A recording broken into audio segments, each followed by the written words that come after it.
안녕하세요. 저는 지방의 한 도시에서 살고 있는 50대 중반의 여자입니다. 이곳에서 나고 자란 저는 한자리에서 20년 동안 음악학원을 운영해 왔습니다. 강산이 2번이나 변할 긴 세월 동안 한 곳에서 학원을 지켜왔다는 건 그만큼 동네에서 자리도 잘 잡았고 학부모님들 사이에서 평판도 꽤 좋았다는 뜻이 아닐까 싶습니다. 20년 동안 학원을 운영하면서 참으로 다양한 사람들을 만났어요. 좋은 학부모님들이 대부분이지만 아주 간혹 한 명씩 숨이 턱턱 막히게 힘든 학부모님들이 있습니다. 요즘 말로 진상 부모라고 부르는 분들이죠. 비율로 따지면 결코 많지 않지만 그런 진상 학부모 한 명이 몰고 오는 여파와 스트레스는 정말 상상을 초월할 정도로 대단합니다. 그래도 웬만한 대처를 할 만큼 유연해졌다 생각했는데 결국 20년 학원 인생의 종지부를 찍게 만든 도저히 잊을 수 없는 학부모가 한 명 있었어요. 어느 날 저희 학원에 수빈이라는 초등학교 저학년 여자아이가 등록을 하러 왔습니다. 수빈이는 유난히 내성적이고 소극적인 아이였어요. 또래 아이들 특유의 발랄함보다는 늘 어딘가 주눅이 들어있는 모습이었죠. 수빈이가 처음 온 날 수빈이 엄마와 긴 상담을 했습니다.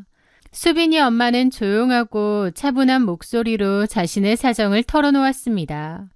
남편과 이혼을 하고 혼자 수빈이를 키우고 있는데 아무래도 혼자 벌어 아이를 키우다 보니 형편이 넉넉하지 못하고 일도 밤 늦게까지 해야 한다고 했습니다. 그래서 아이를 학원에 좀 오래 맡겨두고 싶다는 이야기였죠. 저는 그 이야기를 들으며 싱글맘으로 팍팍한 세상을 헤쳐나가는 수빈이 엄마가 참 대단하면서도 한편으로는 안쓰럽게 느껴졌습니다.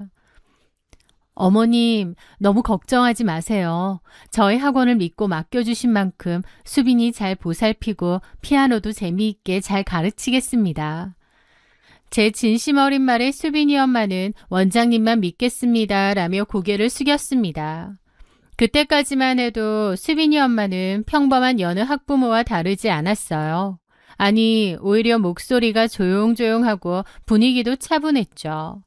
나중에 그렇게 180도로 변할 거라곤 상상도 못할 정도로요.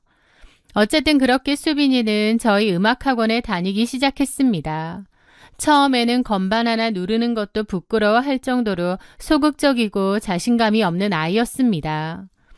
저는 그런 수빈이에게 자신감을 불어넣어주기 위해 작은 부분이라도 끊임없이 칭찬을 해주고 자연스럽게 아이들과 섞여 수업에 참여할 수 있도록 각별히 신경을 썼습니다. 제 진심이 통했는지 1달, 2달 시간이 흐를수록 수빈이의 표정은 눈에 띄게 밝아졌습니다. 피아노 실력도 부쩍 늘었고 나중에는 저를 졸졸 따라다니며 조잘조잘 얘기를 할 정도로 저를 좋아하기도 했죠. 원장으로서 참 뿌듯하고 보람찬 시간이었습니다. 그런데 수빈이가 저희 학원을 다닌 지 딱 6개월 만에 첫 번째 사단이 벌어지고 말았습니다. 저희 학원은 매달 1일에 학원비를 납부받는 것을 원칙으로 하고 있어요. 모든 수강생 학부모님들께 동일하게 적용되는 규칙이죠. 물론 각 가정마다 사정이 있을 수 있으니 1일에 맞추지 못하더라도 일주일 정도는 독촉 없이 그냥 기다려드립니다. 그러고도 입금이 되지 않으면 시스템상 일괄적으로 정중한 납부 안내 문자를 발송합니다. 수빈이 엄마는 초반 3개월 동안은 1일에 꼬박꼬박 학원비를 잘 냈습니다.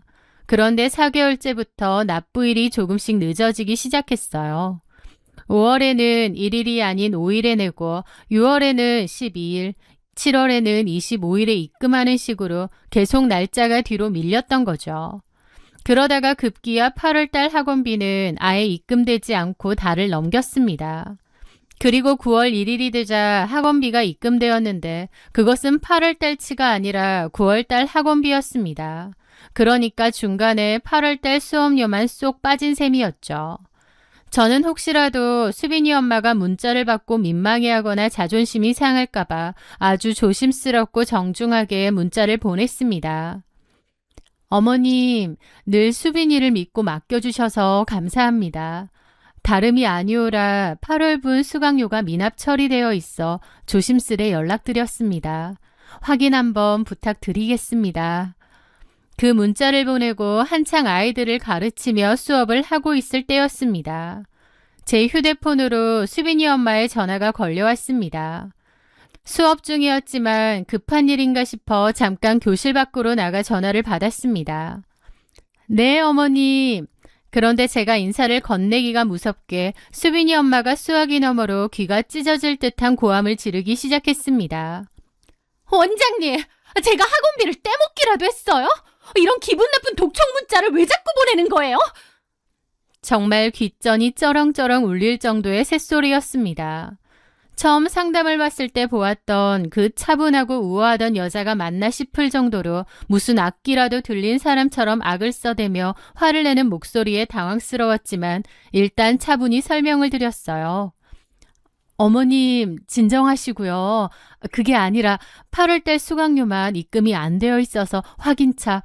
뭔 소리 하는 거야? 입금이 안 됐다뇨. 저는 그런 적 없거든요. 아니요, 어머니. 8월 달은 원비를 안 주셨어요. 그래서 나 참 지금 딱 거기서 기다려요. 내가 지금 갈 테니까. 수빈 엄마는 제 말을 자르더니 전화를 일방적으로 뚝 끊어버렸습니다. 저는 이게 도대체 무슨 일인가 싶어 황당한 기분으로 다시 교실로 들어갔습니다. 얼떨떨한 기분으로 일단 수업을 진행 중인데 15분쯤 지났을까요? 갑자기 학원 현관문이 부서질 듯 쾅 하고 열렸습니다. 수빈 엄마였어요. 그녀는 씩씩거리며 들어오더니 다짜고짜 고함을 질렀습니다. 원장님, 어디 나와보세요. 저는 놀라서 얼른 뛰어나갔습니다. 아무리 학부모와 원장의 관계라지만 나이로 쳐도 제가 그녀보다 좋기 10살은 더 많은 것 같은데 저한테 삿대질을 하며 반말로 난리를 치더라고요. 눈이 완전 뒤집어진 채로요. 처음 상담 왔을 때의 그 차분한 모습하고는 180도 달랐죠. 당신 사람을 뭘로 보는 거야? 내가 이깟 돈 떼어먹을 년으로 보여? 내가 냈는지 안 냈는지 확실히 하긴 했어? 학원 안에는 어린 원생들이 다 모여서 겁을 먹고 우리를 쳐다보고 있었습니다. 어머니, 일단 흥분 가라앉히시고 제 방으로 가시죠. 아이들 놀랍니다. 저는 부랴부랴 수빈 엄마를 달래며 교무실로 데리고 들어갔습니다. 교무실에 들어와서도 그녀는 제 손을 매몰차게 뿌리치며 제 앞에서 당장 확인해보라고 소리쳤습니다.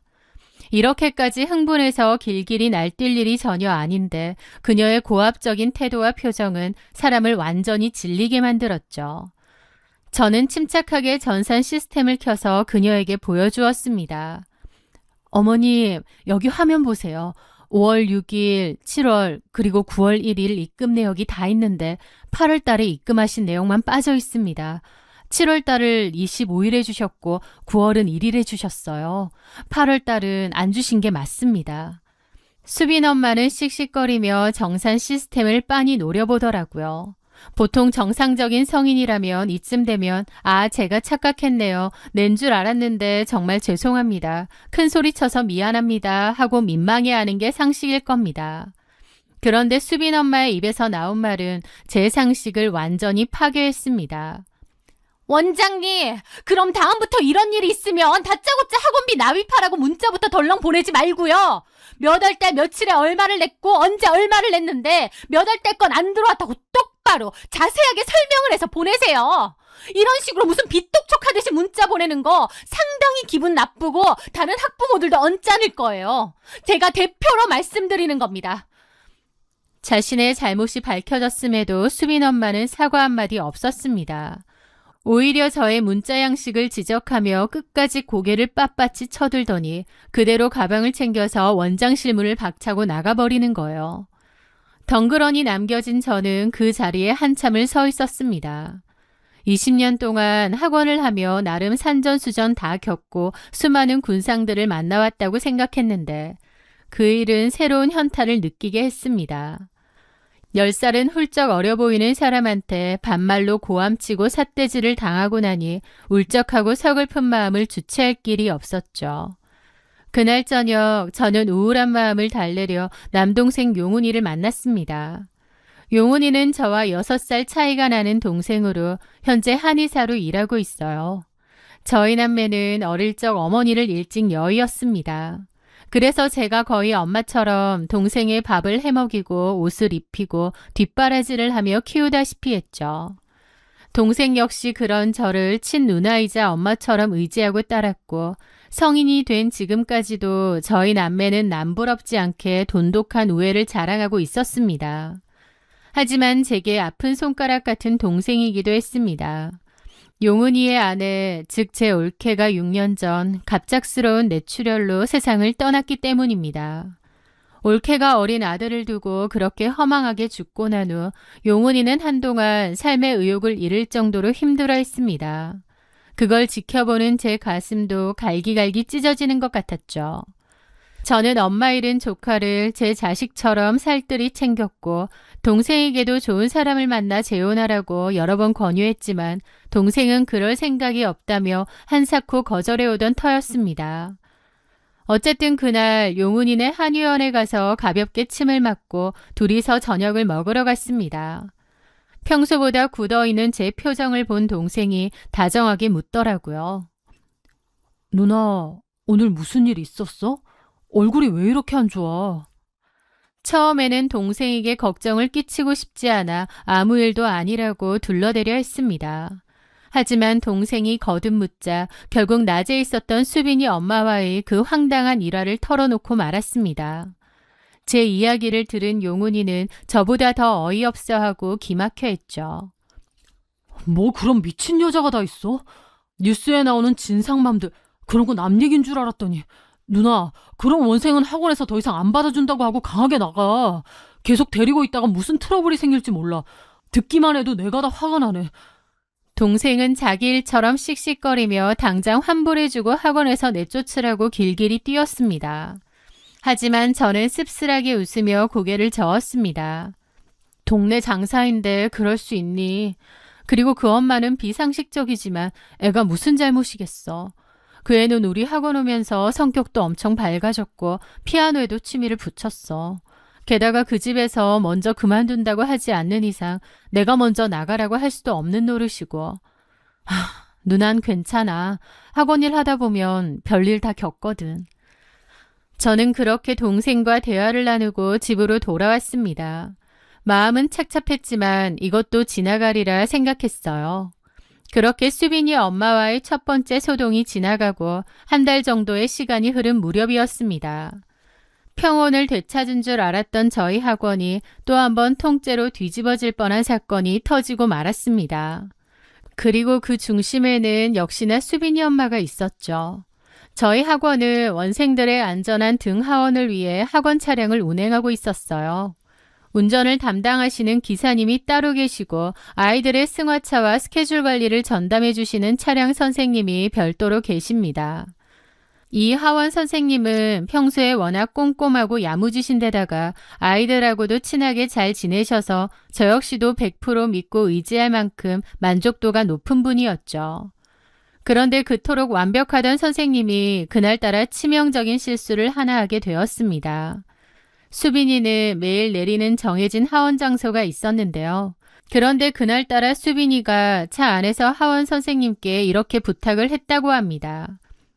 선생님, 저 오늘 원래 내리는 곳 말고 여기서 내리면 안 돼요?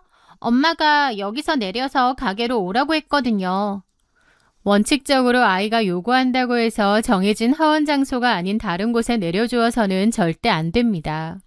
하지만 그곳은 수빈이가 내리는 원래 장소에서 50m 정도 떨어진 가까운 곳이었고 또 엄마가 여기서 내려야 된다고 거듭 말했다는 거예요.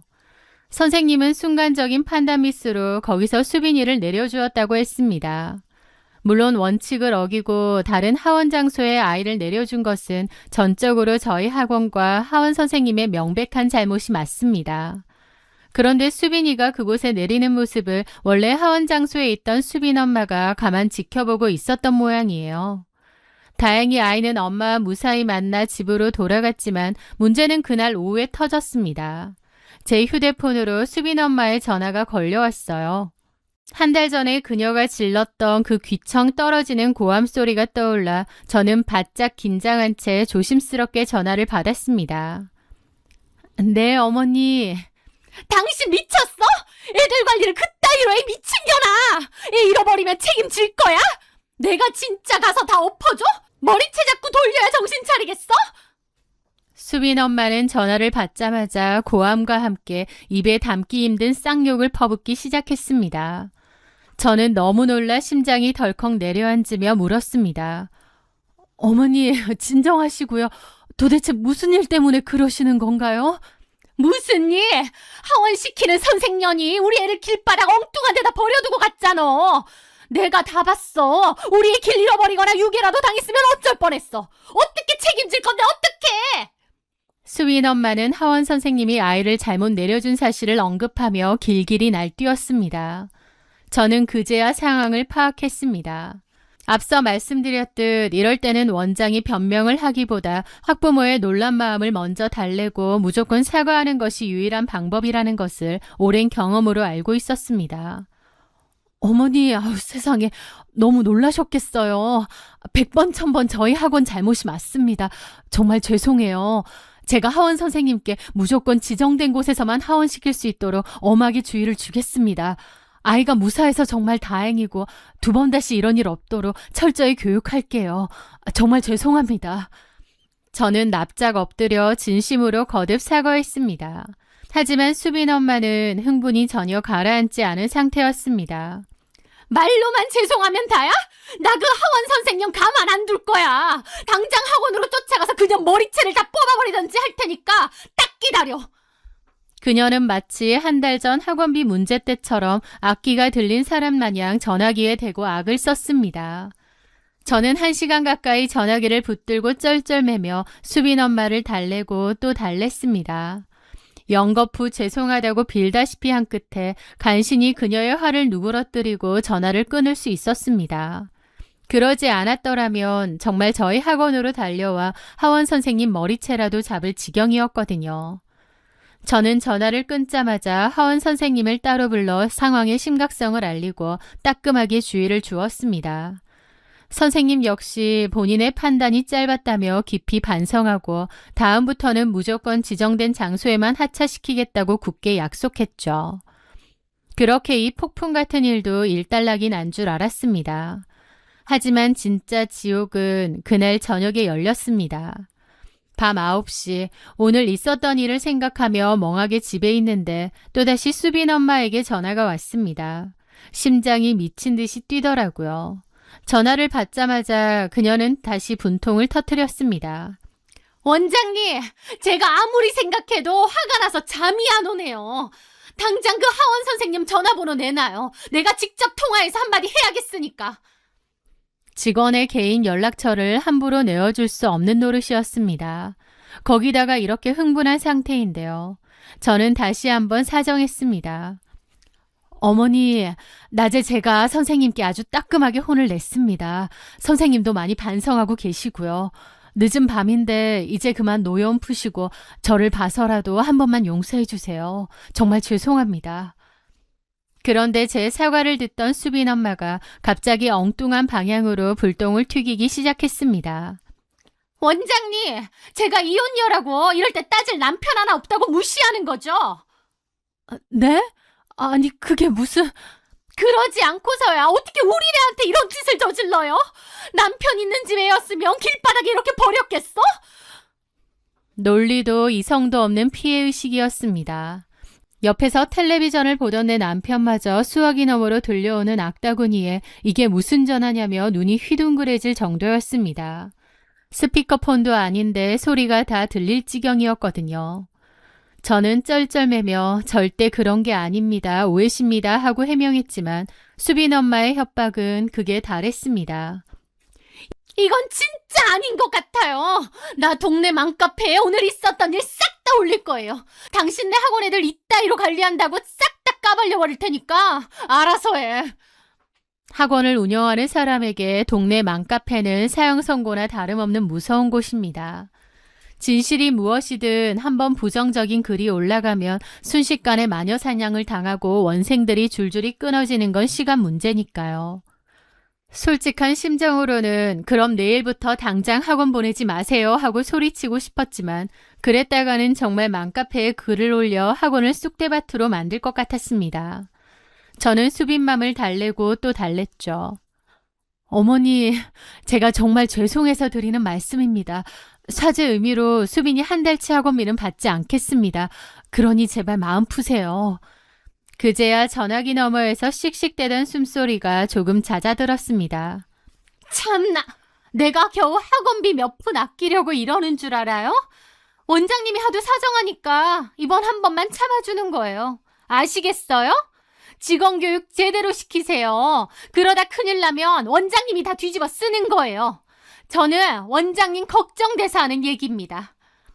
네, 죄송합니다. 수빈 엄마는 끝까지 고자세를 유지하며 전화를 끊었습니다.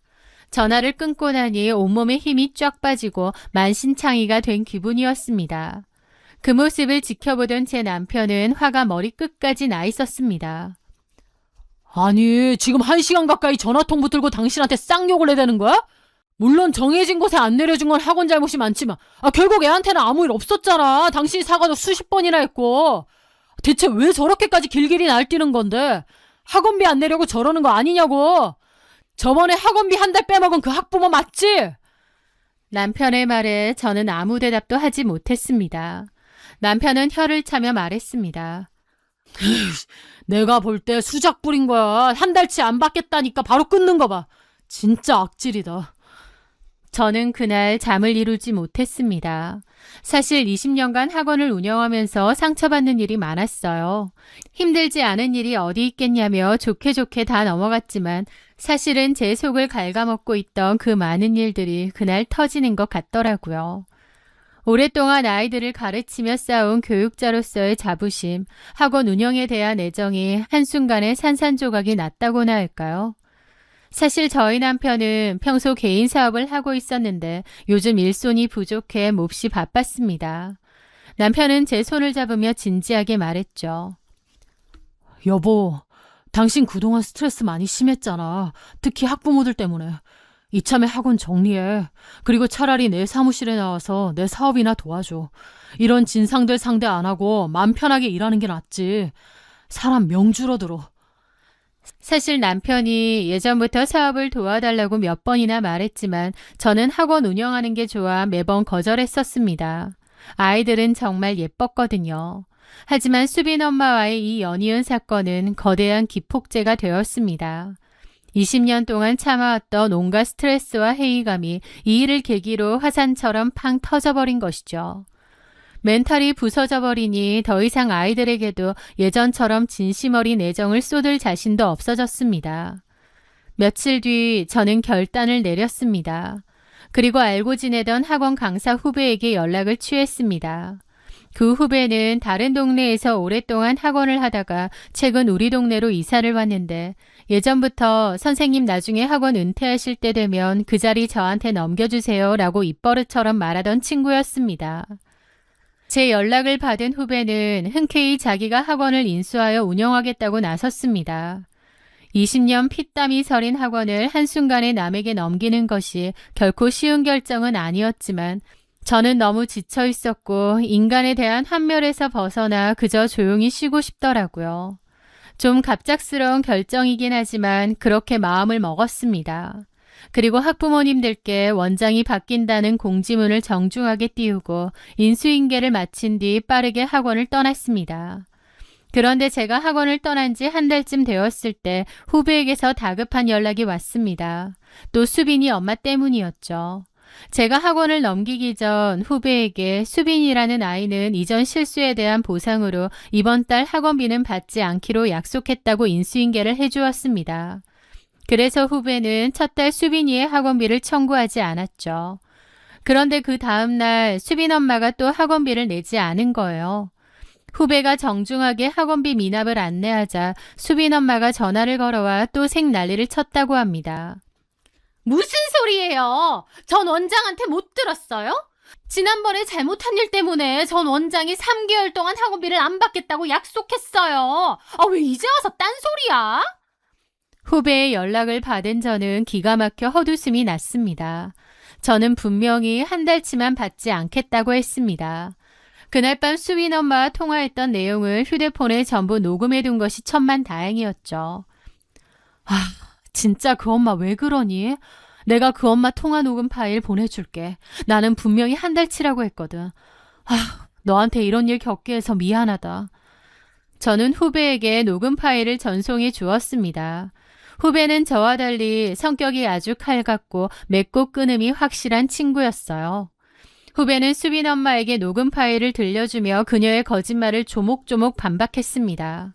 수빈 엄마가 또 억지를 부리며 악을 쓰자 후배는 단호하게 선을 그었죠. 어머님, 전 원장님과의 약속은 이미 한 달치 면제로 끝났습니다. 계속 이렇게 나오시면 저희 학원에서는 더 이상 수빈이를 가르칠 수 없습니다. 이번 달 미납 수업료는 받지 않을 테니 내일부터 학원에 안 보내셨으면 합니다. 제가 차마 모진 마음을 먹지 못해 끌려다녔던 것을 강단 있는 후배가 대신 칼같이 쳐내준 셈이었습니다. 하지만 쫓겨난 수빈 엄마가 가만히 있을 위인이 아니었죠. 그녀는 앙심을 품고 기어코 지역 맘카페에 장문의 악의적인 글을 올렸거든요. 모 음악학원에서 너무 억울한 일을 겪었습니다. 애를 엉뚱한데 하원시켜서 잃어버릴 뻔했습니다. 너무 분통 터지지만 그래도 이해하고 넘어가려고 했고 원장이라는 여자가 먼저 3개월치 공짜로 해준다더라고요. 그러겠다고 했는데 그 짧은 사이에 마음대로 학원 팔아 넘겼더군요. 어쨌든 저는 3개월 학원비 면제라고 생각했는데 새로운 원장도 3개월 공짜 약속한 적 없다며 오리발 내밀고 맘에 안 들면 나가라고 하더니 일방적으로 우리 애를 쫓아냈습니다. 게다가 아이한테 들어보니 공짜로 봐주는 동안에는 애를 대충 방치한 모양이더라고요. 제가 사실 이혼녀고 원장도 그 사실을 아는데 사람 만만하게 보고 얕잡아 본 것 같아요. 상처받아서 잠도 안 오네요. 그 거짓말과 악의로 점철된 글에 맘카페는 그야말로 발칵 뒤집혔습니다. 회원들이 몰려들어 그 학원 어디냐며 댓글을 달고 난리가 났죠. 후배는 울상이 되어 저에게 이 상황을 전했습니다. 학원을 인수하자마자 이런 똥물을 뒤집어 쓴 후배에게 너무나도 미안했습니다. 제가 결자 해지해야 할 일이었죠. 저는 즉시 맘카페에 가입하여 제 실명과 전 원장이라는 신분을 밝히고 해명글을 올렸습니다. 안녕하세요. 요즘 이슈가 되고 있는 글 속에 사만 음악학원 전 원장입니다. 하원은 명백히 저희 학원 잘못이었고 거듭 사과를 드렸는데 1시간 넘게 욕설을 하시며 책임을 강하게 요구하셨어요. 결국 한 달치 수강료 면제를 해드리기로 했습니다. 그 후 저는 학원 일에 큰 염증을 느껴 후배에게 학원을 넘겼고 약속한 한 달치의 수업료를 받지 않았음에도 그 후에 해당 학부모님은 3개월치였다며 학원비를 미납하였습니다. 그리고 그 후 악의적으로 학원을 비방하시는 겁니다. 저는 학원을 이미 넘겼고 새로 오신 원장님은 이 일과 아무런 관련이 없고 아이들을 사랑하며 실력도 훌륭하신 분입니다. 더 이상 허위사실로 영업방해를 하신다면 명예훼손 및 영업방해로 즉각 고소하겠습니다. 제가 녹음 파일의 존재를 언급하며 법적 대응을 예고하는 강경한 글을 올리자 여론은 순식간에 반전되었습니다. 수빈 엄마는 제 글이 올라온 지 10분도 안 되어 자신의 글을 황급히 삭제하고 종적을 감추었습니다. 증거도 다 있는 데다 법적으로 대응한다고 하니 꼬리를 자른 거죠. 저도 너무 피곤한 마음에 법적 대응까지는 하지 않고 사건은 조용히 무마되는 듯 했습니다. 하지만요, 비록 일은 일단락 되었지만 제 마음속에 남은 인간에 대한 혐오와 상처는 너무나 컸습니다. 저는 제 남동생 용훈이에게도 학원을 그만둔 데에 대한 이야기를 간단하게 했고 동생 역시 잘했다며 저를 위로해 주더라고요. 그 후로 저는 음악학원 원장이라는 오랜 타이틀을 완전히 내려놓고 남편의 사무실로 출근하기 시작했습니다. 남편의 일은 사람을 직접 대면하거나 학부모에게 시달릴 필요 없이 컴퓨터 앞에서 묵묵히 서류와 장부를 정리하는 사무 업무가 전부였습니다. 사람과 대면을 안 하니 하루하루가 편안했고 남편과의 사이도 더욱 돈독해졌죠. 그렇게 어느덧 2년이라는 시간이 훌쩍 흘렀습니다. 학원 시절에 그 지긋지긋했던 기억들도 제 머릿속에서 차츰 옅어져 가고 있을 무렵이었습니다. 평범하고 평온했던 어느 주말, 저희 가족과 남동생 용훈이가 함께 저녁 식사를 하는 자리였습니다. 밥을 먹던 동생이 헛기침을 하더니 쑥스러운 표정으로 조심스레 입을 열었습니다. 누나, 매영, 사실 저 진지하게 만나고 있는 사람이 있어요. 재혼까지 생각하고 있어서 누나한테 소개해주고 싶은데. 제가 예전에 재혼을 권유했을 때만 해도 생각이 없다던 동생이었습니다. 그런 동생이 먼저 누군가를 만나고 있다고 고백을 하니 저는 너무나 기쁘고 반가웠죠. 어머, 정말? 너무 잘됐다, 용훈아. 어떤 사람인지 진짜 궁금하네. 제 남편 역시 활짝 웃으며 맞장구를 쳤습니다. 처남, 그러지 말고 이리로 불러. 같이 식사도 하고 그럼 좋잖아. 저희 부부의 호들갑에 동생은 미소를 지으며 잠시 전화를 걸러 나갔습니다. 그리고는 자기가 만나고 있는 사람이 딸과 함께 지금 근처에 있다며 인사차 식당으로 오기로 했다고 말했습니다. 저는 하나뿐인 올케가 될 사람을 맞이할 생각에 화장도 고치고 옷매무새도 가다듬으며 설레는 마음으로 그녀를 기다렸습니다. 동생은 그녀의 이름이 성지은이라고 했습니다. 잠시 후 식당 룸의 문이 열리고 한 여자가 들어섰습니다. 누나, 인사해. 이쪽이 내가 만난다는 지은 씨야. 그런데 환하게 웃으며 인사를 건네려던 제 얼굴은 그 여자의 얼굴을 확인한 순간 무섭게 굳어버리고 말았습니다. 심장이 쿵 하고 바닥으로 떨어지는 것 같았어요. 세상에 어떻게 이런 얄궂은 우연이, 아니 이런 끔찍한 악연이 있을 수 있단 말입니까? 동생이 저에게 평생의 반려자라며 수줍게 소개한 그 여자, 성지은은 저에게 쌍욕을 퍼붓고 결국 학원업계에서 은퇴하게 만들었던 그 악질 진상 수빈이 엄마였던 것입니다. 제가 놀라서 아무 말도 못한 채 굳어있을 때 여자의 뒤에서 빼꼼히 얼굴을 내민 수빈이가 먼저 저를 알아보고 반갑게 외쳤습니다. 원장님! 수빈이의 해맑은 목소리에 동생은 의아한 표정으로 저와 수빈 엄마를 번갈아 쳐다보았습니다.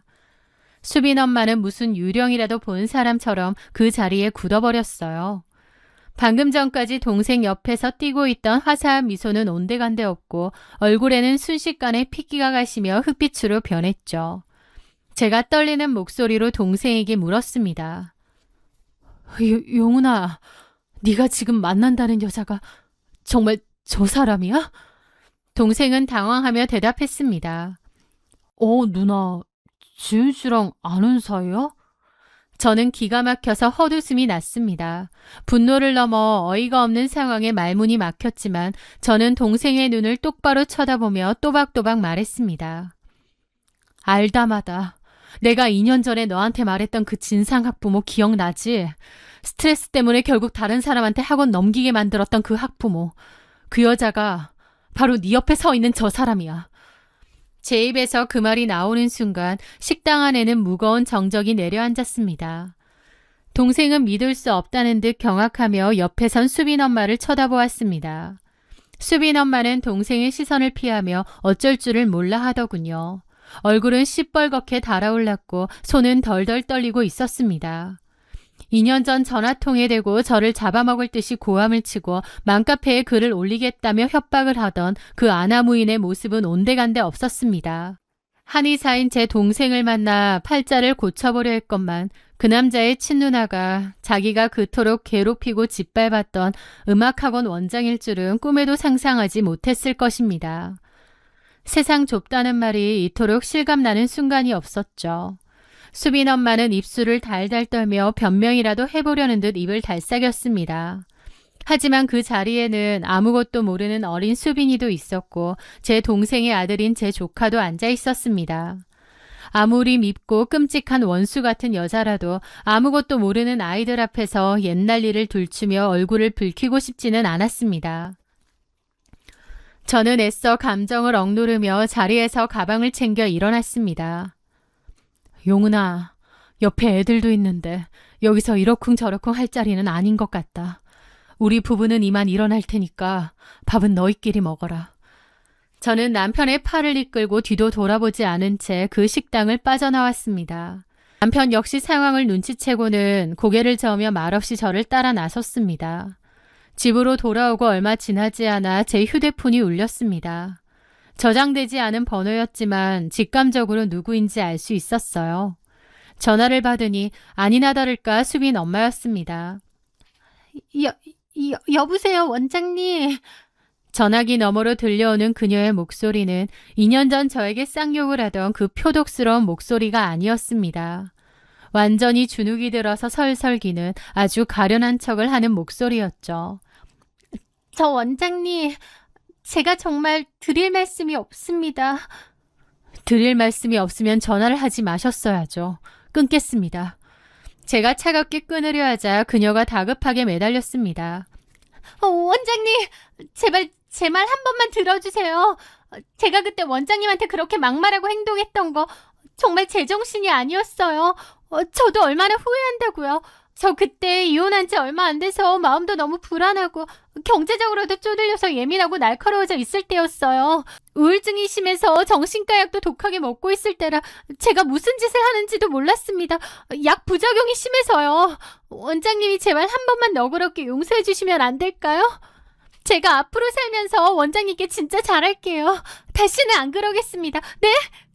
자신이 저지른 그 악독한 짓들을 고작 이혼 후의 예민함과 정신과 약 핑계를 대며 포장하려는 모습이 너무나 가증스러웠습니다. 이혼을 하고 우울증 약을 먹는다고 해서 모든 사람이 남에게 씻을 수 없는 상처를 주고 쌍욕을 퍼붓지는 않으니까요. 저는 감정에 동요 없이 건조하게 대답했습니다. 성준 씨, 당신이 무슨 사연이 있었든 나한테는 중요하지 않습니다. 그리고 다 큰 동생이 좋아서 선택한 사람이니 당신을 만나는 것에 대해 내가 왈가왈부할 순 없어요. 하지만 내 입장은 분명히 하겠습니다. 나는 당신 같은 사람을 제 올케로 받아들일 생각 추호도 없고 살면서 두 번 다시 당신 얼굴 보고 싶지도 않아요. 그러니 나한테 용서 구하려고 애쓸 필요 없다 이 말이에요. 그리고 말이 나와서 말인데 내가 만약 용훈이 누나가 아니었다면 당신이 나한테 전화해서 이렇게 사과나 했겠어요? 당신 나한테 진심으로 미안한 적도 없었잖아. 아니에요. 정말 아니에요. 됐고요. 굳이 이런 얘기 나누고 싶지도 않네요. 그만 끊겠습니다. 저는 그 말을 끝으로 전화를 매몰차게 끊어버렸습니다. 다음 날 동생 용훈이에게서 전화가 왔습니다. 수인 엄마가 동생에게 붙들고 밤새 울며 무슨 변명을 어떻게 늘어놓았는지는 모르겠지만 동생은 저에게 무척 조심스러운 목소리로 부탁을 해왔습니다. 누나, 지은 씨가 그러는데 그때 자기가 너무 미쳤었다고 누나한테 정말 죽을 죄를 지었다고 펑펑 울면서 반성하더라고. 누나 마음 다친 거 아는데 그래도 나 봐서 지은 씨랑 딱 한 번만 만나서 얘기 좀 해보면 안 될까? 사람이 실수할 때도 있잖아. 그때 지은 씨가 이혼한 지 얼마 안 돼서 너무 예민했고 약 부작용이 좀 있었다더라고. 동생의 말을 듣는 순간 더 큰 실망감과 서운함을 느꼈습니다.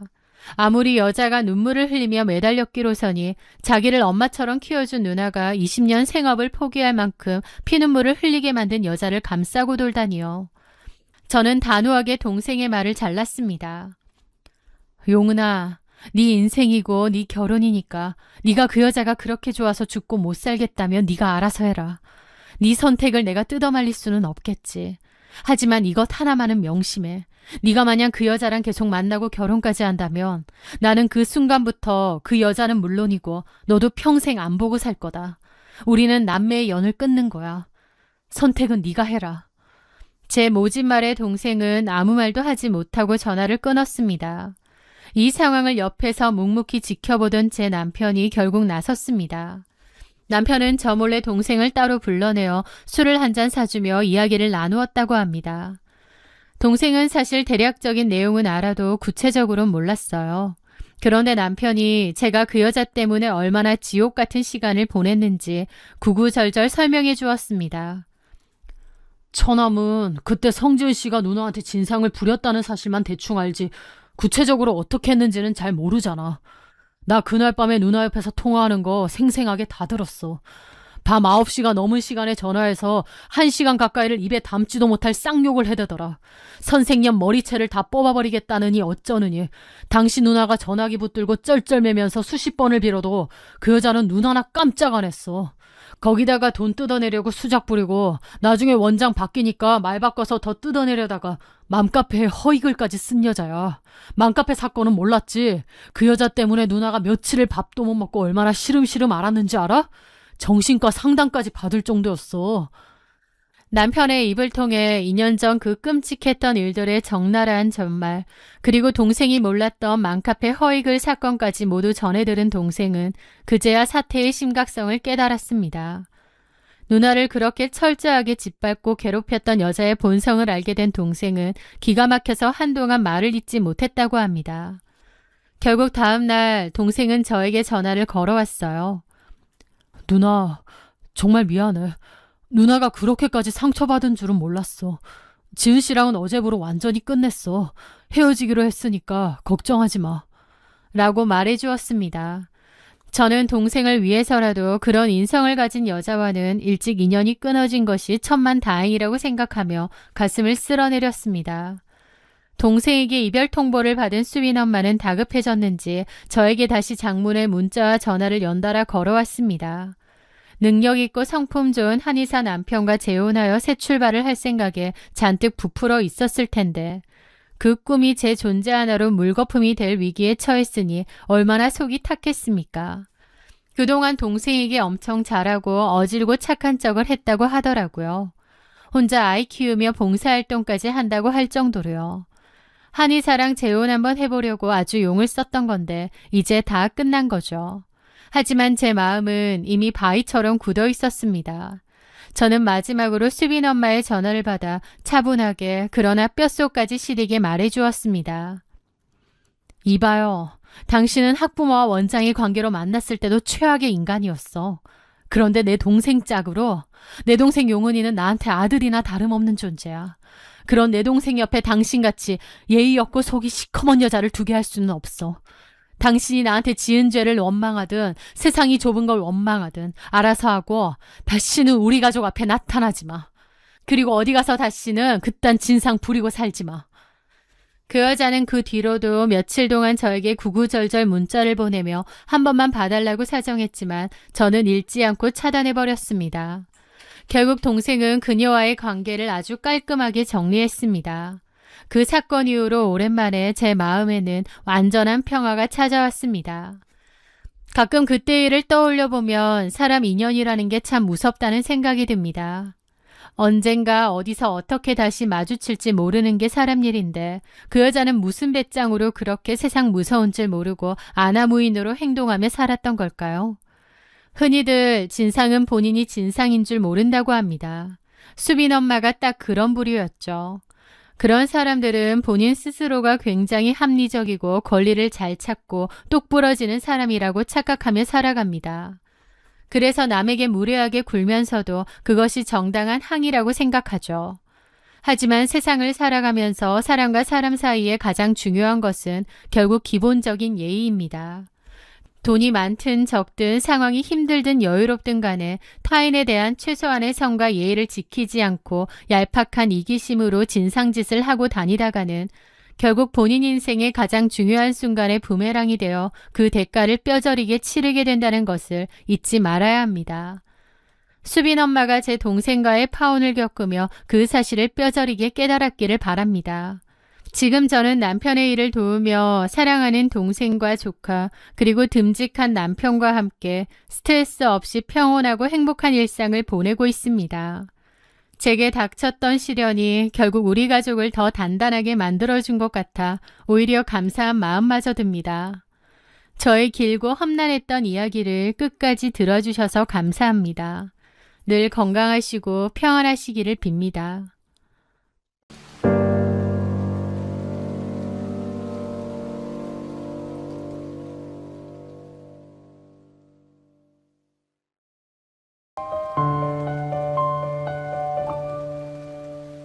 안녕하세요. 저는 30대 후반, 이제는 상처를 딛고 저만의 단단한 삶을 꾸려가고 있는 박효은이라고 합니다. 제 인생의 가장 큰 소용돌이는 대학 시절부터 알고 지냈던 한 사람, 윤성민이라는 남자와의 결혼에서 시작되었습니다. 그리고 그 소용돌이에는 제 대학 동기였던 한지영, 그리고 그녀의 여동생 한민지라는 두 자매가 깊게 얽혀 있죠. 지금 생각하면 정말 징글징글한 악연이 아닌가 싶어요.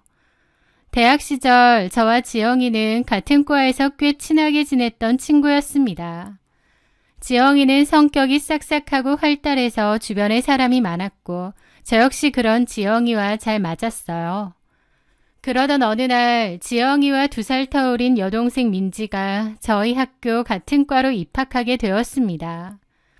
지영이는 동생을 챙겼고 저도 친구 동생이니만큼 잘해주려 노력했습니다. 하지만 민지는 싹싹한 언니와는 전혀 다른 성격이었습니다. 표정은 늘 차가웠고 선배인 저에게 인사조차 제대로 하지 않는 이른바 싸가지가 없는 편이었거든요. 같은 자매인데도 어쩌면 저렇게 성격이 다를까 속으로 생각하곤 했습니다. 그 무렵 저희과 선배였던 윤성민이 제게 고백을 해왔어요. 성민 선배는 그야말로 완벽한 조건을 갖춘 사람이었는데요. 훤칠한 키에 잘생긴 외모, 성적도 늘 최상위권이었고 아버지는 교수, 어머니는 갤러리를 운영하시는 부잣집 아들이었습니다. 대학생 신분이었던 그때 이미 고급 외제차를 끌고 다닐 정도였으니까요. 솔직히 저한테 고백을 한 성민 선배가 싫지는 않았습니다. 하지만 당시 저는 학업에 집중하고 싶었고 당장 연애를 할 마음의 여유가 없었기에 그의 고백을 정중하게 거절했습니다.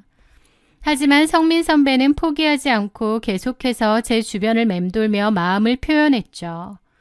그러던 어느 날 지영이가 조심스럽게 제게 말을 꺼냈습니다. 효은아, 실은 우리 민지가 성민 선배를 많이 좋아해. 저는 적잖이 당황했습니다. 성민 선배가 저를 좋아해서 계속 대시하고 있다는 사실을 지영이에게 차마 말할 수가 없었죠. 그래서 저는 그냥 아 그래? 하고 말끝을 흐렸습니다. 그런데 얼마 후 민지가 용기를 내어 성민 선배에게 고백을 했다고 하는 거예요. 하지만 성민 선배는 단칼에 민지를 거절하며 이렇게 말했다고 합니다. 미안하지만 난 효은이를 좋아해. 효은이 말고 다른 여자는 만날 생각이 없어. 효은이도 내 마음에 대해서 알고 있고. 민지는 충격과 굴욕감에 휩싸여 울고불고 난리가 났고 언니인 지영이에게 제 욕을 엄청나게 해댄 모양이에요. 여우 같고 음흉하다고요. 며칠 뒤 지영이는 차가운 얼굴로 저를 찾아와 원망을 쏟아내더라고요. 너 성민 선배가 너한테 고백도 했다는데 왜 숨겼어? 내 동생이 얼마나 비참해졌는지 알아? 친구로서 나한테 미리 말해줄 수 있었잖아. 너 진짜 실망이다. 저는 억울했습니다. 지영아, 성민 선배가 나한테 고백한 건 맞지만 난 확실하게 거절했어. 내가 만나는 것도 아닌데 굳이 성민 선배가 나 좋아한대 라고 말하는 게 더 이상하잖아. 하지만 제 해명은 지영이에게 핑계로 들렸던 것 같습니다. 자기 여동생이 그토록 목매는 남자가 저를 좋아했다는 사실 자체가 자존심을 건드린 모양이었죠. 그 일 이후 지영이와 저의 관계는 급격히 서먹해졌습니다. 그러다가 방학을 기점으로 저희는 자연스럽게 멀어져 각자 다른 무리의 친구들과 어울리게 되었죠. 그 후 저는 어학연수 때문에 휴학을 하게 되었고 그 사이 지영이는 저보다 먼저 졸업을 했습니다. 그 후 저는 복학했고 4학년이 되었을 때 취업 준비에 열을 올리고 있었어요. 그러다 우연히 성민 선배가 제가 목표로 하던 대기업에 먼저 입사했다는 소식을 듣게 되었고 염치를 무릅쓰고 그에게 연락을 했죠. 회사 정보나 면접 팁을 물어보며 다시 연락을 주고받다 보니 우리는 자연스럽게 예전처럼 친하게 되었습니다. 성민 선배는 여전히 저에게 호감을 보이며 저를 도우려 했고 그의 다정함과 든든함에 저 역시 조금씩 마음을 열기 시작했죠.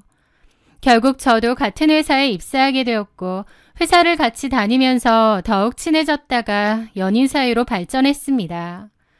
그 후 시간이 흘러 대학 동창 모임에서 우연히 지영이와 재회하게 되었습니다. 지영이는 대학 졸업 후 한 회사에 취업했다가 사내연애로 남편을 만나 1년 만에 결혼했고 지금은 퇴사하여 전업주부로 아이를 키우며 살고 있다고 했죠. 오랜만에 만난 지영이는 예전에 그 싹싹한 미소를 지으며 제게 먼저 사과를 건넸습니다. 효은아, 그때는 내가 너무 속이 좁았어. 내 동생 일이다 보니 예민하게 굴었던 것 같아. 그동안 맘에 걸렸는데 이렇게 다시 만났으니 그만 풀자, 응? 어릴 적 친구의 쿨한 사과에 저 역시 묵은 감정을 털어내고 기분 좋게 화해했습니다. 참, 민지는 요새 뭐해? 제가 동생이었던 민지의 안부를 묻자 지영이는 약간 씁쓸한 표정으로 대답했습니다. 대학 졸업하고 공무원 시험 몇 년 준비하다가 계속 떨어져서 얼마 전에 그냥 조그만 중소기업에 취직했어.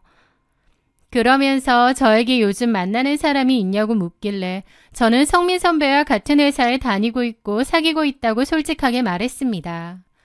지영이는 잠시 놀란 기색을 보였지만 이내 와, 둘이 진짜 잘 어울려 축하해 라며 진심으로 축하해 주는 듯 했어요. 그날 이후 우리는 다시 예전처럼 가까워졌습니다. 저는 종종 지영이네 집에 놀러 갔고 지영이 아이를 위해 예쁜 옷이나 장난감도 사다 주며 좋은 이모 노릇을 했죠. 그리고 2년 뒤 저는 성민 선배의 청혼을 받아들여 마침내 결혼에 꼴이 나게 되었습니다.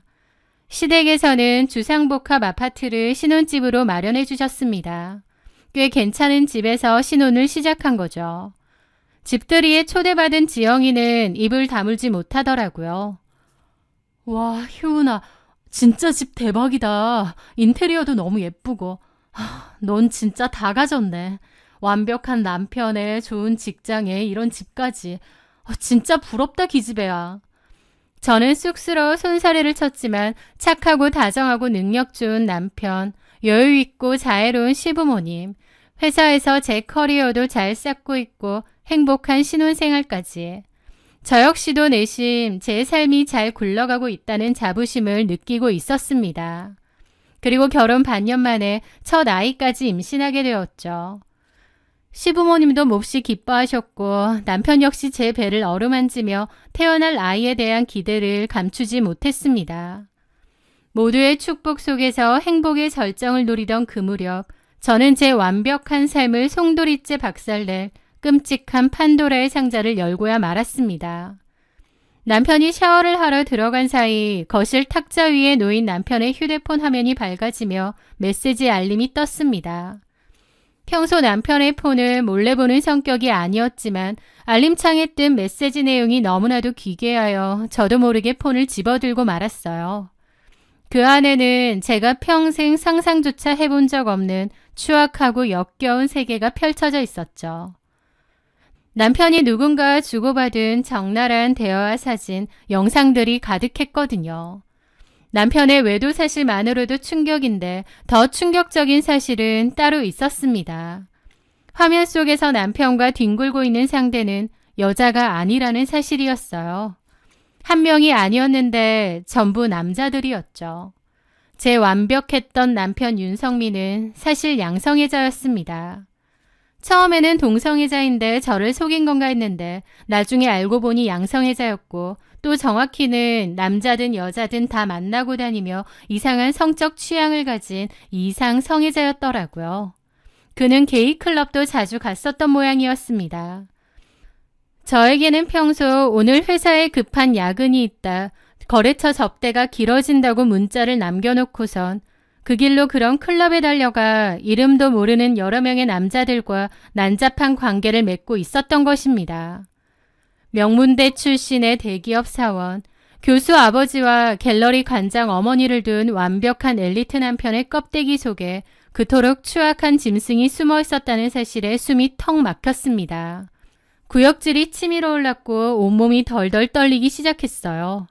저는 남편에게 휴대폰을 집어 던졌습니다. 남편은 사색이 되어 제 발밑에 무릎을 꿇고 빌었습니다.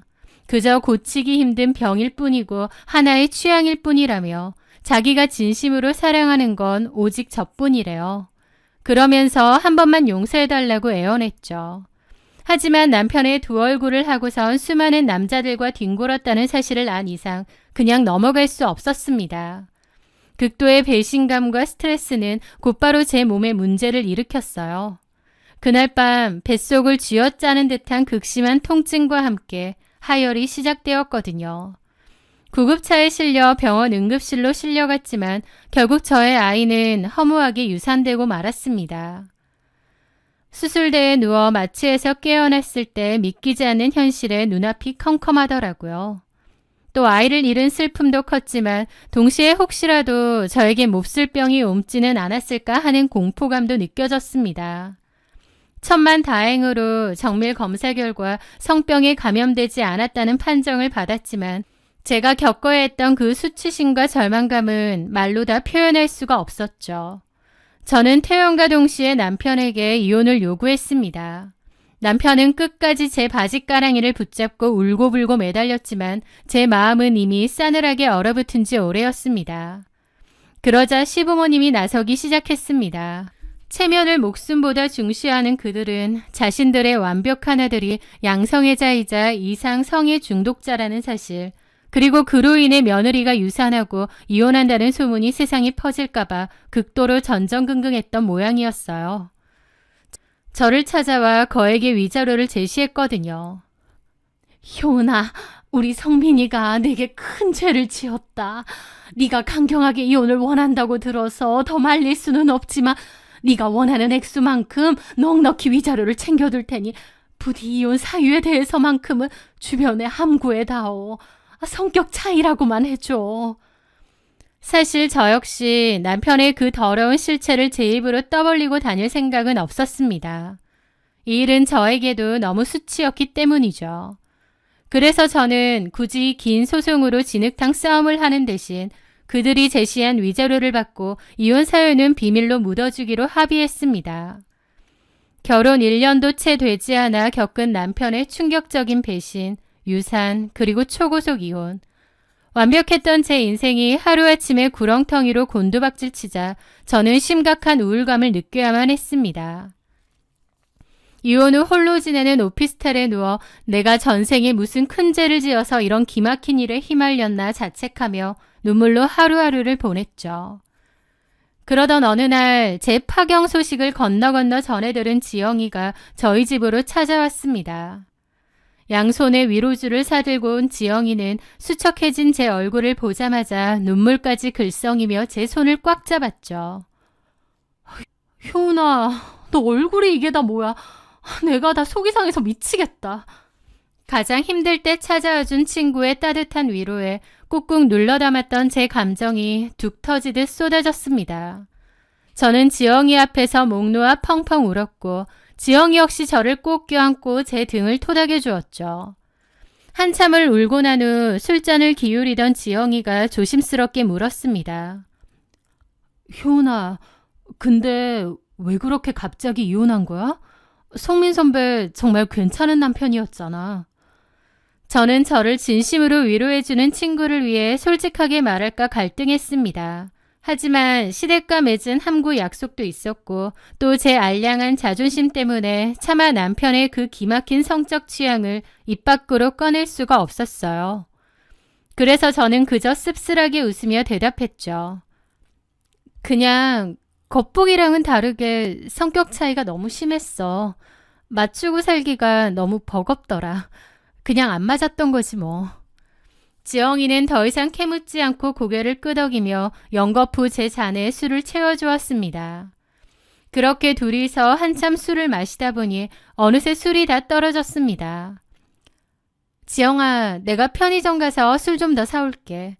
제가 자리에서 일어나려 하자 지영이가 굳고 말리며 자기가 다녀오겠다고 나섰습니다.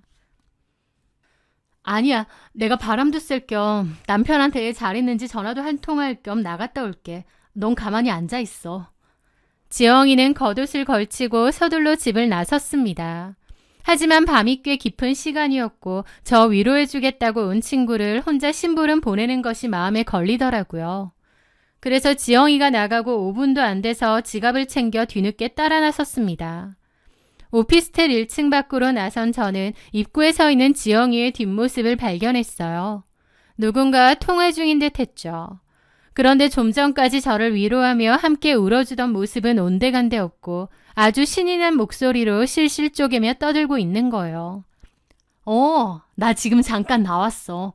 이혼했다고 완전 죽상하고 있는데 얼마나 그 꼬라지가 웃긴지 앞에서 웃음 터지려는 거 겨우 참았다니까. 통화 내용을 듣는 순간 제 심장이 덜컥 내려앉았습니다. 저는 숨을 죽인 채 벽 뒤에 서서 지영이의 목소리에 귀를 기울였습니다. 박효은 그 기집애 여태까진 세상이 아주 지 마음대로 호락호락했을 거다.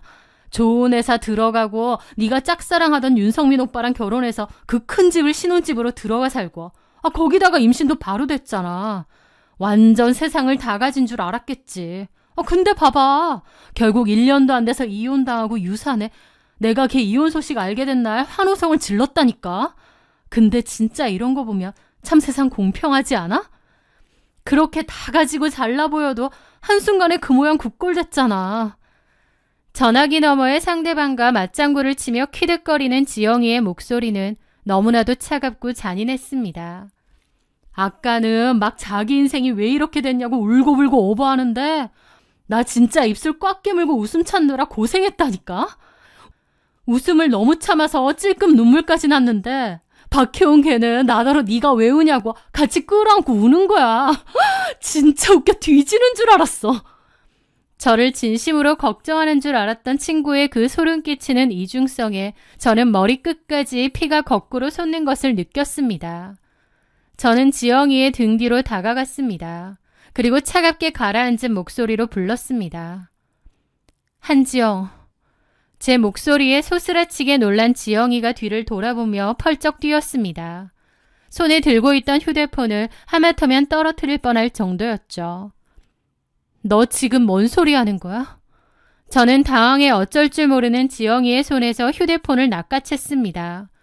통화 중인 화면에 떠있는 이름은 다름 아닌 그녀의 여동생 민지였습니다. 과거 제 남편에게 고백했다가 거절당하고 저를 몹시 미워했던 지영이의 여동생이었죠. 앞에서는 나 위로해주는 척 같이 눈물 흘려놓고 뒤에서는 네 동생이랑 내 불행이 쌤통이라고 비웃고 있었어? 내가 이런 일 당한 게 그렇게 고소해? 내가 너한테 뭘 어쨌다고? 너 진짜 무섭다. 앞에서는 위로해주는 척, 뒤에서는 신나서 이러고 있었어? 제가 쏘아붙이자 얼굴이 사색이 된 지영이는 뻔뻔하게 발뺌을 시도했습니다. 아니야 효은아. 오해한 거야. 나 방금 다른 사람 얘기한 건데 네 얘기 아니야. 개소리 집어치워. 내 이름 대면서 이혼하고 유산해서 꼴 좋다고 비웃는 거 처음부터 끝까지 다 들었거든? 너 진짜 이렇게 소름 끼치는 두 얼굴의 인간이었니? 제 서늘한 추궁에 지영이는 더 이상 변명이 통하지 않는다는 것을 깨달은 듯 했습니다.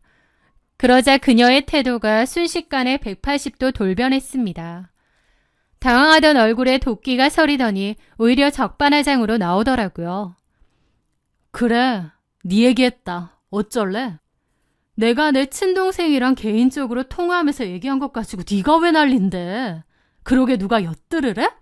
평생 혼자 잘난 척 완벽한 척 하더니 결국 이혼하고 쫓겨난 주제에 웬 훈계질? 뭐라고? 저는 기가 차서 헛웃음도 나오지 않았습니다. 저를 위로하겠다고 술까지 사들고 온 이유가 그저 제 비참한 꼴을 가까이서 구경하며 쾌감을 느끼고 동생에게 실시간으로 중계하기 위해서였다니. 인간이 밑바닥이 얼마나 추악해질 수 있는지를 두 눈으로 목격한 순간이었습니다. 지영이는 씩씩거리며 제 손에 들려있던 지 휴대폰을 신경질적으로 낚아채더니 뒤도 돌아보지 않고 그대로 가버렸습니다. 그날 밤 저는 차가운 아스팔트 바닥에 우두커니 서서 뼛속까지 시린 인간의 잔인함을 씹어 삼켰습니다. 이혼의 충격과 유산의 아픔에 이어 친구의 소름 끼치는 배신까지. 인생의 가장 밑바닥에 내동댕이 쳐진 기분이었죠. 저는 그 길로 지영이의 연락처를 차단하고 완전히 인연을 끊어버렸습니다.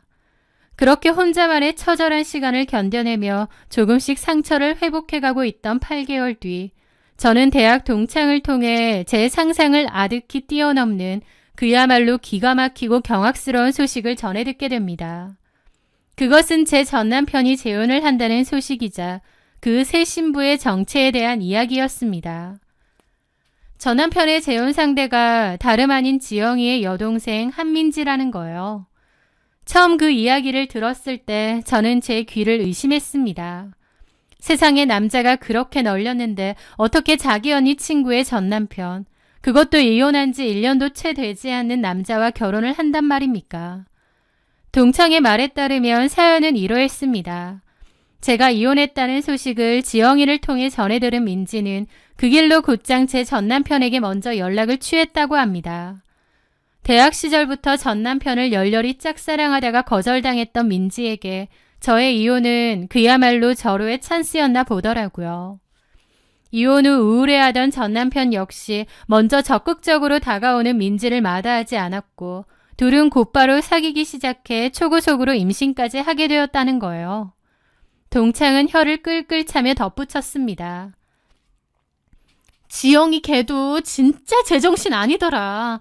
자기 동생이 네 전 남편이랑 속도 위반으로 결혼하는데 부끄러워하기는커녕 엄청 당당해. 우리들한테 청첩장 돌리면서 우리 민지가 이제야 진짜 인연을 만났다 고 자랑하고 다닌다니까. 윤성민 선배 집안 빵빵하고 대기업 다니니까 완전 신분 상승이라도 한 줄 아나 봐. 그 얘기를 듣는데 온몸에 소름이 쫙 돋았습니다. 그 두 자매가 저를 향해 품고 있던 열등감과 질투심이 얼마나 기괴하고 어마어마했는지를 뼈저리게 느낄 수 있었죠. 하지만 놀라움도 잠시 저는 이내 차가운 실소를 터뜨렸습니다. 완벽한 껍데기에 가려진 전 남편의 그 역겨운 실체를 전혀 모른 채 그저 돈 많고 잘생긴 대기업 사원이라는 허상에 올려 불구덩이로 뛰어드는 민지가 참으로 멍청하고 우스웠죠. 그래, 그 썩은 쓰레기 꼭 끌어안고 평생 잘 살아봐라. 저는 일말의 분노나 미련조차 느끼지 않은 채 그들의 소식을 완벽하게 무시하고 제 삶에만 집중했습니다. 그들은 예정대로 성대하게 결혼식을 올렸고 저는 그들을 제 머릿속에서 완전히 지워버렸습니다. 그렇게 다시 평온한 시간이 흐르고 해가 바뀌었을 무렵이었어요. 주말을 맞아 혼자 장을 보러 대형마트에 갔던 저는 신선 코너를 돌다가 아주 우연히 마주치고 싶지 않았던 얼굴들과 맞닥뜨리고 말았습니다. 바로 지영이와 민지 자매였습니다. 민지는 어느새 만삭이 되어 배가 남산만하게 불러 있었고 지영이가 카트를 끌며 그 옆을 다정하게 챙기고 있었죠.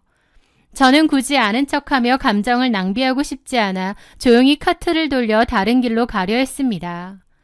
그런데 저를 먼저 발견한 것은 그들이었습니다. 저를 향한 묘한 우월감에 취해 있던 민지가 기어코 저를 향해 아는 체를 해왔거든요. 어머, 효은 언니 아니에요? 오랜만이네요. 저는 걸음을 멈추고 표정 변화 없이 그들을 바라보았습니다. 지영이는 저를 보자 살짝 당황한 듯 했지만 이내 만삭인 동생의 배를 힐끗거리며 거들먹거리는 표정으로 얄밉게 입을 열었습니다. 효은아, 오랜만이네. 혼자 장 보러 왔어? 너도 여기 다니나 보다. 우리는 민지 먹을 것 좀 사려고 왔어. 우리 민지 시어머니가 민지 임신했다고 어찌나 끔찍하게 아끼시는지 좋은 곳만 골라 먹이라고 카드를 주셨거든. 여기 고기랑 과일이 제일 비싸고 좋더라고.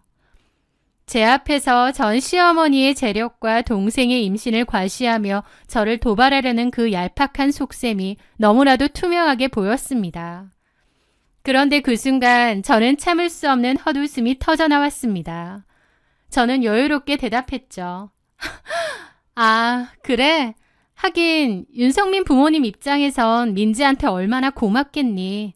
민지한테 평생 엎드려 절하면서 잘해야겠지.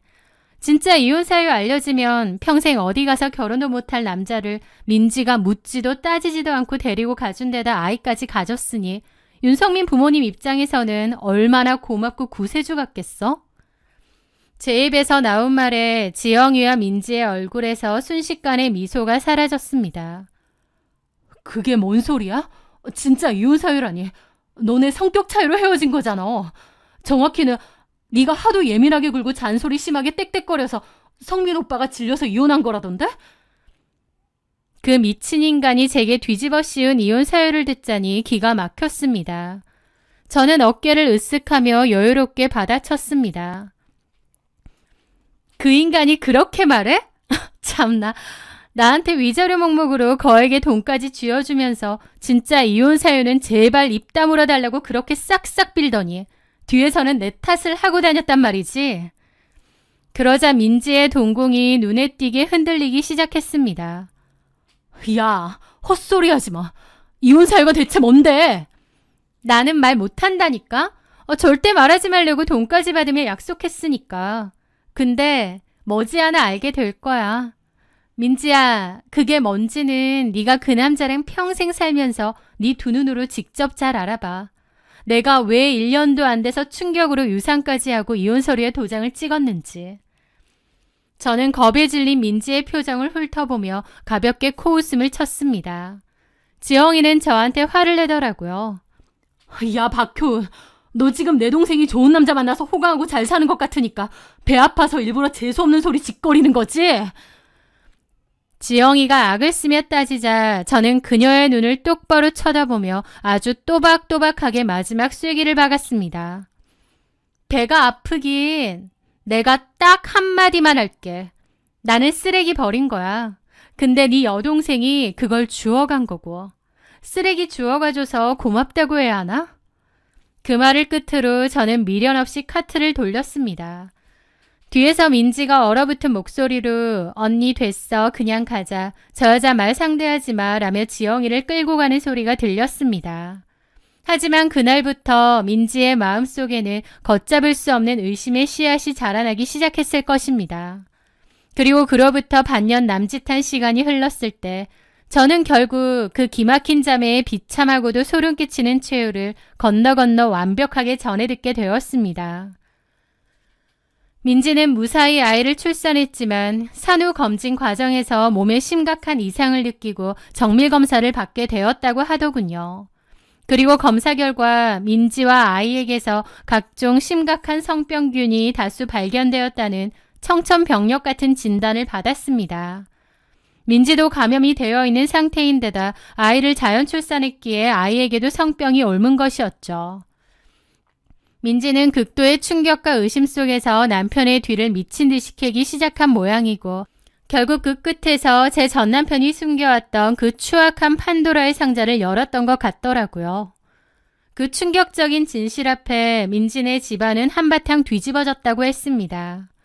지영이 역시 제 말이 무슨 뜻이었는지 그제야 깨닫고 전남편 집안에 쫓아가 이혼 한 해 만에 길길이 날뛰며 엎어버렸다고 하더라고요. 그런데 정말 놀랍고도 소름 끼치는 사실은 그 다음이었습니다. 보통의 여자라면 당장 짐을 싸서 도망쳤겠지만 놀랍게도 민지는 그냥 살기로 결정을 내렸다는 것입니다. 이미 아이까지 낳아버린 데다 자신이 어떻게 가진 자리인데 이대로 물러나기가 싫었던 모양이에요. 겉으로 번지르르한 남편의 직업과 시댁의 재력, 그 화려한 껍데기를 도저히 포기할 수 없었던 민지는 남편의 그 구역질나는 성적 취향을 눈감아주며 쇼윈도 부부로 남기로 한 것 같더라고요.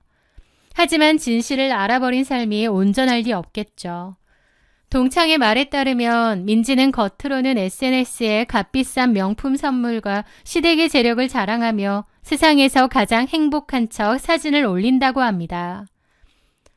하지만 사실은 극도의 불안감과 의심에 시달리며 심각한 화병과 우울증 약을 달고 산다고 하더라고요. 전 남편 역시 그런 일이 있었음에도 민지가 이혼하지 않으니 대놓고 밖으로 겉돌고 있다고 하고요. 겉으로는 화려하고 행복해 보이지만 그 속은 시커멓게 썩어들어가 악취가 진동하는 완벽한 생지옥. 그것이 바로 저를 짓밟고 비웃으며 쓰레기를 주워간 그 자매가 스스로 선택한 결말이었습니다. 한때는 그들의 배신과 비웃음에 피눈물을 흘렸지만 지금 돌아보면 오히려 저를 그 쓰레기 같은 인연들로부터 완벽하게 떼어내준 하늘의 도우심이 아니었나 싶습니다. 저는 이제 그 소름 끼치는 자매와 전남편을 향한 일말의 감정조차 남아있지 않습니다. 그저 스스로 무덤을 파고 그 안에서 평생 썩어갈 그들의 어리석음이 불쌍하게 느껴질 뿐입니다. 저의 길고 기막혔던 사연을 끝까지 들어주셔서 진심으로 감사합니다.